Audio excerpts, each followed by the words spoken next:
In the summer of 2011, after I completed 6 years of graduate school and internship training and was about to start my psychotherapy practice, I sat down with my clinical supervisor in the Los Angeles office we'd be sharing. It had been a rigorous 6 years, transitioning from my role as a full-time journalist always on tight deadlines to that of a therapist whose world was broken into slow, thoughtful hours listening and trying to help people come to a deeper understanding of their lives. My supervisor went over the filing systems, billing procedures and ethical quandaries like whether to take referrals from current clients, but we never discussed how I would get these clients. I fully assumed, in what now seems like an astounding fit of naivete, that I'd send out an email announcement and network with doctors, and to paraphrase Field of Dreams, if I built it, they would come. Except that they didn't. What nobody taught me in grad school was that psychotherapy, a practice that had sustained itself for more than a century, is losing its customers. If this came as a shock to me, the American Psychological Association tried to send out warnings in a 2010 paper titled, "Where Has All the Psychotherapy Gone?" According to the author, 30% fewer patients received psychological interventions in 2008 than they did 11 years earlier.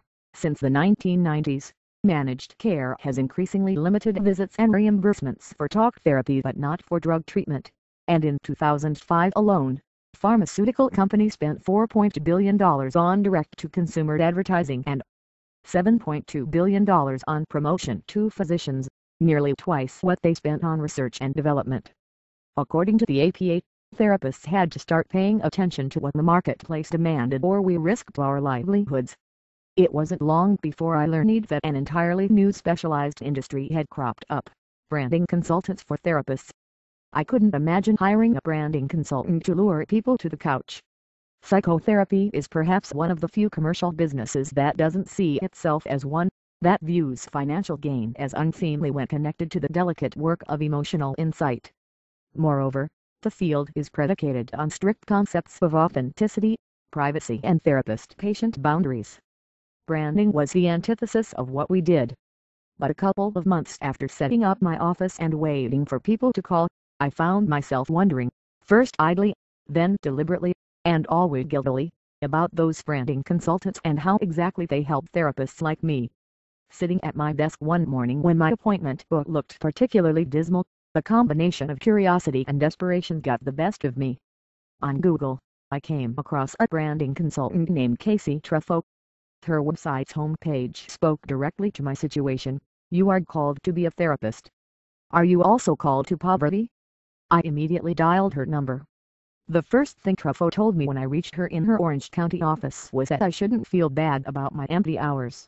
Nowadays, she said, even established veterans were struggling. Yes, the economy was bad, but the real issue was that psychotherapy had an image problem.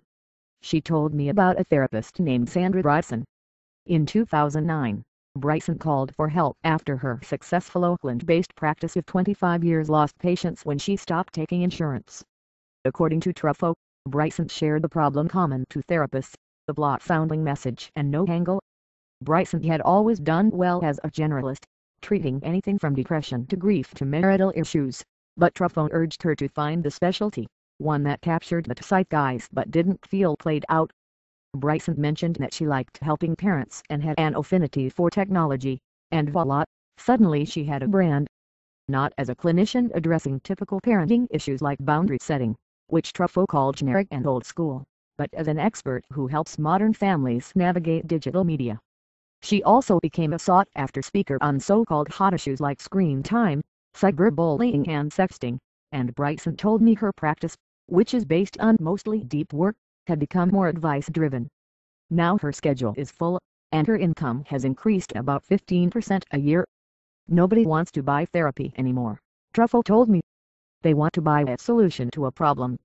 This is something Truffaut discovered in her own former private practice of 18 years, during which she saw a shift from people who were unhappy and wanted to understand themselves better to people who would come in because they wanted someone else or something else to change, she said. I'd see fewer and fewer people coming in and saying, "I want to change." From a branding perspective, the fix was simple. At professional networking events or in newsletters, her pitch went from "I treat people with depression and anxiety" to "Are you having trouble with the difficult people in your life?" Of course, Therapy isn't about changing someone else, but that wasn't the point. If she could get people in treatment and help them feel better, she explained. Why did it matter how she spun her pitch? Her goals seemed valid, but the idea of pitches and branding still made me uncomfortable. It's not that I didn't understand the value of a sales pitch. In all my years as a writer, I was constantly having to package myself to sell books. But I was attracted to my new field because psychotherapy was about as far away from marketing as you could get. It was intense, personal work. It was as simultaneously simple and profound as sitting in a quiet room with another human being, technology turned off, helping them transform their lives in meaningful ways. Hawking my clinical wares like a Toyota dealer felt bizarre, so bizarre that while I resolved to start hustling and getting my name out there at networking events with other therapists, I certainly wasn't going to create the so-called brand. 3 months into private practice, I had exactly 4 regular weekly clients. If I were a Toyota dealer, I'd be out of business. To make things seem less grim, I booked my clients back to back, so when the green light indicating that my next session had arrived went on, I felt as if I'd reached the place I labored so hard for. The work was immensely gratifying. My clients delved into their sessions. Couples found ways to connect. Others began to see how they were holding themselves back. But when the light stayed dim at the end of that last hour, I was faced with the gap between my notions of what I assumed for so long would be a thriving practice and the reality of a near-empty one. One evening at a networking event most were attended by equally underemployed clinicians, I was invited to a group in which therapists could talk about their struggles. A support group for failed therapists. I wasn't sure whether to laugh or cry, but I took this as a sign that my ideals weren't going to be enough to make this work. A colleague who told me she had some success turning around her practice by marketing herself with YouTube videos persuaded me to create a web page so at least I'd be searchable to potential clients. She suggested that I call Alison Roth, who started the firm Shrinker at P tagline, websites even Freud would envy. During my free consultation, I told Roth that I wanted a simple, professional-looking website, but she told me that wouldn't be enough. She said the same thing as Truffaut, if I wanted clients, then I needed a brand. Picking a therapist is not the same as choosing a good cardiologist, who you might see twice a year and will never know about your massive insecurity, she explained. Therapy is a very intimate experience. People need to like you when they Google you. They want to feel an immediate personal connection. I knew she was right. Many people admit that a sense of connection is more important in choosing a therapist than the clinician's reputation or training. One woman told me that she chose her therapist because she looked relaxed in the photos on her website, and I didn't want anybody too intense, because I'm really high-strung. A man explained that he found his therapist via referral, but the website sealed the deal, because I discovered that her father was a Holocaust survivor, and I knew that was territory I needed to visit.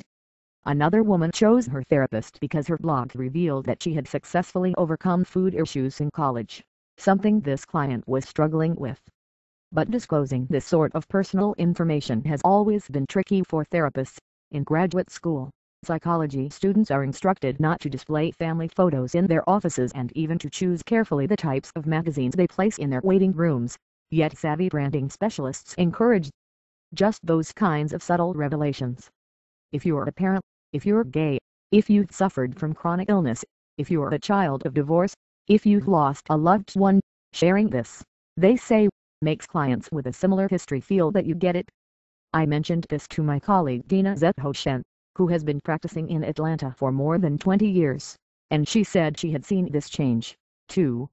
It used to be that if somebody asked about your personal life, you'd reflect that back and interpret why they're asking and what it means, she said. People don't put up with that anymore. If you're that way, they'll say, that therapist was so aloof. I felt so uncomfortable. It was such a weird interaction.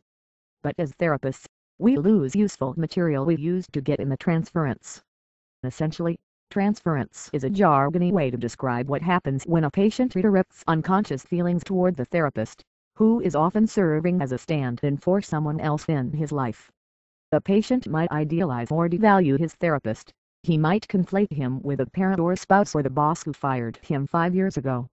When the therapist remains somewhat of a blank slate, an unknown beyond the four corners of the office, These redirected feelings can then be effectively acknowledged and examined.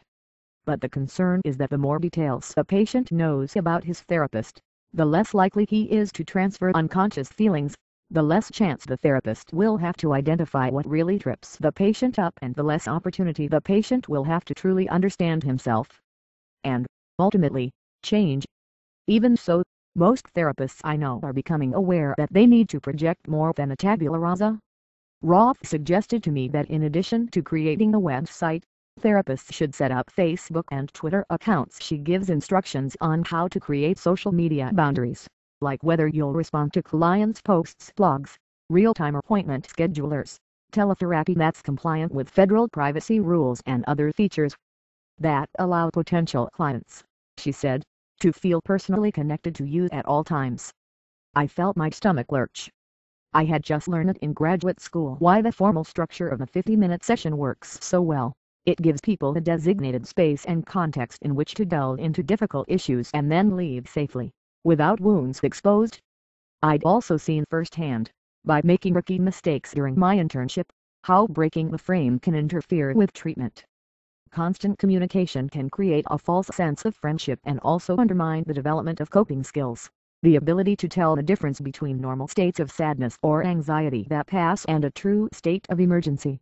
If clients need more, my supervisors always said, they should increase their weekly sessions, not be in touch in between.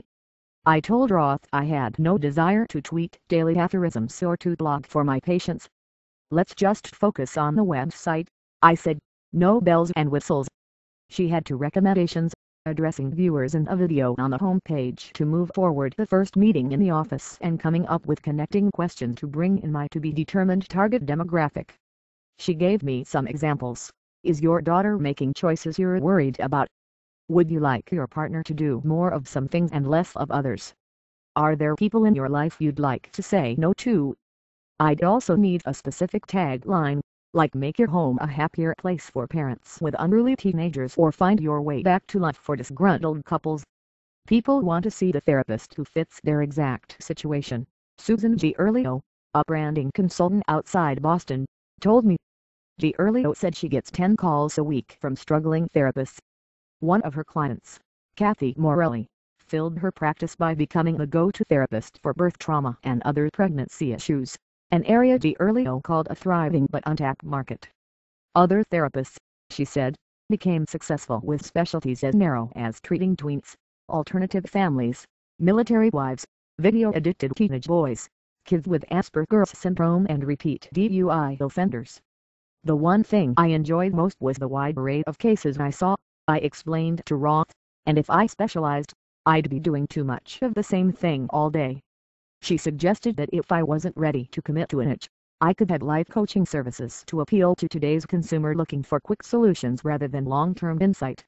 When I balked, I couldn't picture Lori Gottlieb, life coach. She assured me that many therapists who prefer deeper, broader work also offer coaching as an adjunct to their practices. If you think coaching is cheesy, she persisted, you can call it consulting. I thought about the word consulting this way, she explained. I could get clients from all over the country, not just California, where I'm restricted to practice. I thought about my empty hours. Isn't the room in which we do therapy called the consultation room? That weekend, I sent an email to my mailing list announcing my consulting services. Within days, astonishingly, I had 7 consultations set up. A typical one went like this: a stranger would request an appointment, sign the release, set up a call, and, at the agreed upon time, the voice on the other end would present an issue: power struggles with kids, uncertainty about a career path, ambivalence about staying in a relationship, confusion over fertility options. I would listen and ask questions until I got the gist. Then I'd spend the remaining time helping this complete stranger identify the stumbling blocks to reaching his goal and point him in a more productive direction. Next, I felt a little bit like Lucy with her psychiatrist stand in Peanuts. I'd purposely steer the discussion away from complex issues, like family dynamics, because they can't be dealt with in the mere 50 minutes. Worse yet, broaching sensitive material in a one-time session could even be harmful. Instead, these consultations remained superficial, and they always ended on a high note. with clients telling me how helpful they were. But I wondered how long those feelings would last. Long-term change involves understanding the motivations, hidden conflicts and impulses that drive us. Whenever I had the urge to make an interpretation or ask a probing question, I had to keep reminding myself to let it go. When I told my supervisor about these consultations, she had a bunch of questions, the primary one being, what, exactly, was the treatment provided? As I tried to explain it, she maintained a look of studied neutrality and nodded in the careful way I do when I'm trying to replace judgment with empathy for a patient who reveals that he slept with his wife's best friend.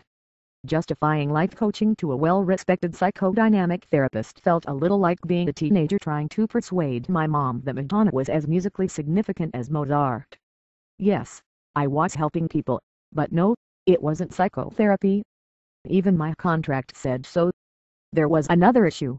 I was embarrassed to admit to my mentor that despite all the ways in which coaching fell short of therapy, there was something secretly satisfying about talking to a person for a single session and having her feel better.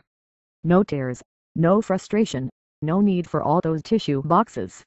I'd recently seen a satirical YouTube video sent around by my colleagues, in which a psychologist urges her mentee to become a life coach instead of going to graduate school. I used to find it funny, but now I saw its truth. Coaching was indeed more profitable. The coaches I knew charged more than most therapists and less arduous than therapy. The more coaching calls I got, the more I started to worry that I was falling prey to the same consumer-friendly forces. There are even Epiphany apps for depression and anxiety that were making coaching such a popular alternative to my own field. One day right before Christmas, I got a call from a man in his early 30s about coming in for therapy. He explained that he wanted to figure out whether to marry his girlfriend, and he hoped we could resolve this quickly because Valentine's Day was coming up and he knew he either had to produce a ring or she'd bail. I explained that I could help him with clarity but couldn't guarantee his timeline.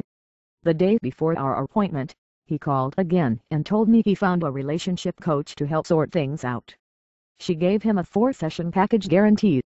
There's not a lot I can't do when this happens, primarily because therapists, governed by a board, can't make outcome claims the way coaches can. One popular parenting coach, for instance, posted this on her site: "You will feel empowered and at peace. Handling the day-to-day struggles will be a breeze. You will be able to rest assured, knowing that you have provided your kids with the foundation they so desperately need in order to be successful in all areas of their future." I compared this with the website of a therapist colleague, who answered a question about treatment expectations like this: "For most people who seek therapy, they find the feeling of catharsis in sharing their story of suffering with an objective, caring therapist. On the other hand, for some, it may have to get worse before it gets better. I think of it as opening a scar, which may bleed and be painful, such that the wound can re-heal in a healthier manner. Blood and pain. Who wouldn't choose the coach?" I remembered something that Casey Truffaut told me. A few years ago, she was at a business networking event and wrote psychotherapist on her name tag. Nobody wanted to talk to her. At the next event, she wrote the words happiness locator and got several referrals. In the past, going to a life coach might have seemed tantamount to a snake oil cure, but now psychotherapists were branding themselves to play down what they do and what credentials they hold. I added up the money spent on grad school, the years it would take to pay off the loans, the time spent on training, the commitment to helping people that brings most of us into the field in the first place, and I knew I wasn't willing to leave. My only choice now was how far I would go in order to stay. My website finally went live early this year.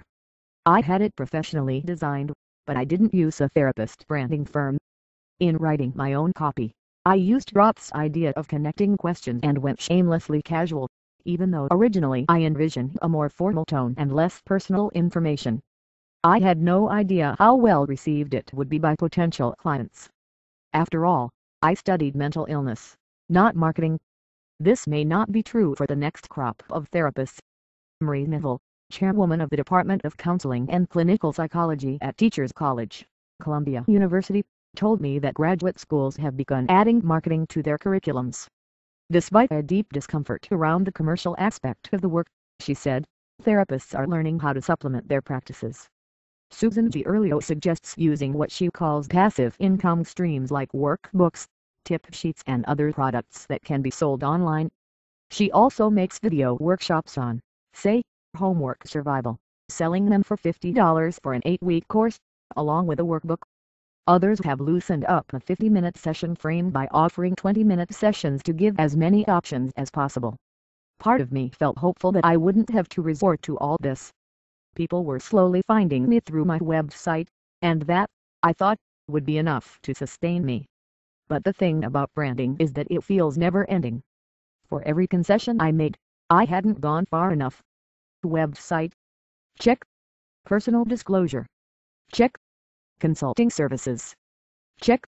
But when I called Stephanie Smith, a psychologist and the public education coordinator for the APA in Colorado, she told me that in a therapist-glutted market like mine, I should increase my social media presence.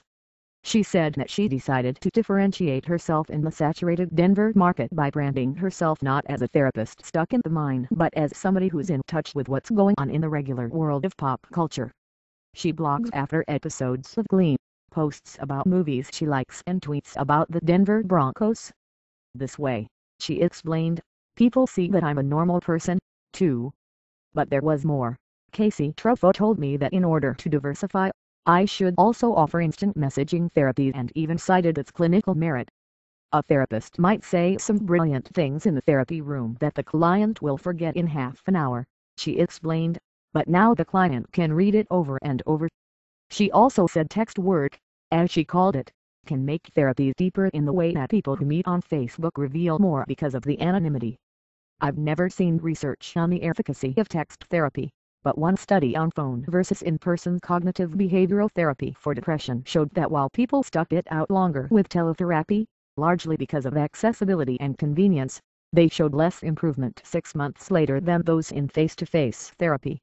It's not surprising that many clinicians practicing psychotherapy, which involves the interplay of numerous relational elements, the subtle movement of an eyebrow, the unconscious shaking of a foot, the smile while recounting a painful story, question how well it works remotely. It's precisely this double bind in which many of my colleagues and I feel caught. If we give modern consumers the efficiency and convenience they want, we also have to silence our nagging sense that we may be pandering to our patients rather than helping them. Will we do therapy in 140 characters or less, or will we stick to our beliefs but get a second job to put food on the table? It's one thing to be more than a blank slate and even to focus on finding solutions, but will we throw away so many doctrines of our training that we cease being therapists entirely? The more we continue in this direction of fast food therapy, something that feels good but isn't as good for you, something palatable without a lot of substance, the more tempted many of us will be to indulge. The field has evolved since Freud said that the goal of psychoanalysis was to convert neurotic misery into ordinary unhappiness, but it's not that far from what most therapists still do. I hate to think that therapy is an outdated idea, too slow and too private to satisfy a population that has come to expect immediate responses and constant gratification.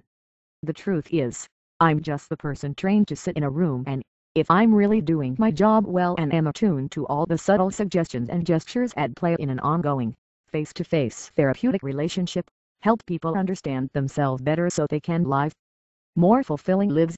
When I shared this description with Shrinker at PS Allison Roth, she laughed out loud.